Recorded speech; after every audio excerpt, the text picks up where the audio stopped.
Hi guys, Lee Gettess here with the Market Sense for the week of March 12th, 2013. The charts I use come from the Trade Navigator software by Genesis Financial Technologies, and that first chart we'll look at is a weekly bond market. And you can see after 4 weeks of sideways here, bonds broke out to the upside only to turn back down to the downside, and they can't follow through on that either so far this week. What I find interesting about this more than anything else is we have this great big long 7-8 month sideways pattern that we broke down from back here. You would think that breaking down would generate more sellers, but instead they turned right back up. Now, after all of this, they broke down hard again to new lows, and again they appear to be turning back up. Now, I don't know if that's an indication of the Fed buying them or just nobody really that interested in selling them. I'm not sure, but I find it interesting. They should be breaking down hard. This looks like a really important breakdown, and they've just reversed back up twice now. So that's interesting to me. You would have thought they'd have been down in the 139.16 area this week, and of course they could still get there. We do have three pieces of news coming out in the last 3 days of the week. But it sure looks like they want to head back up to the 142.20 area. I can't rule out a move back up to 144 change here, but I also can't rule out that this is almost the range we're going to see. Maybe not quite this tiny, but an inside bar after this big bar, that would be kind of normal to have them consolidate this move and just wait for another week to see what happens.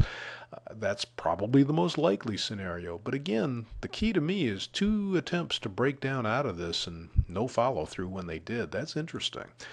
Now, stocks, on the other hand, they don't have a whole lot of interest either, which is hard to believe. As strong as this move looks, this relentless drive higher here and the highs that we're reaching here, I'm hearing that volume on the NYSE is at a 10-year low. That's awfully unusual. You would think this would either be enticing people to buy and get on board or else to sell it because they don't believe in it. And instead, it's like people don't care. That's very intriguing. As you can see, this week has done very little so far. The support, if they want to keep going up, is around 1530, and the resistance target for them is around 1560. And you can see they've come nowhere near either one of them. I'd really like to see a move back down into this area. This green line is 1515, and that would put them back in just below the old high that they broke out above here, which is kind of the normal retracement that a market will do as it's legging its way up in a bull market. I'd like to see them do that. No guarantee that they will, however.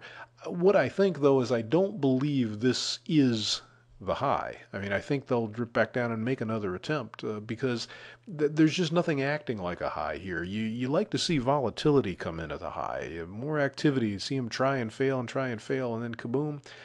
They're not doing much of anything. They're just sort of it may be the quietest bull market in history because they're just drifting up with no particular interest from anyone, it seems.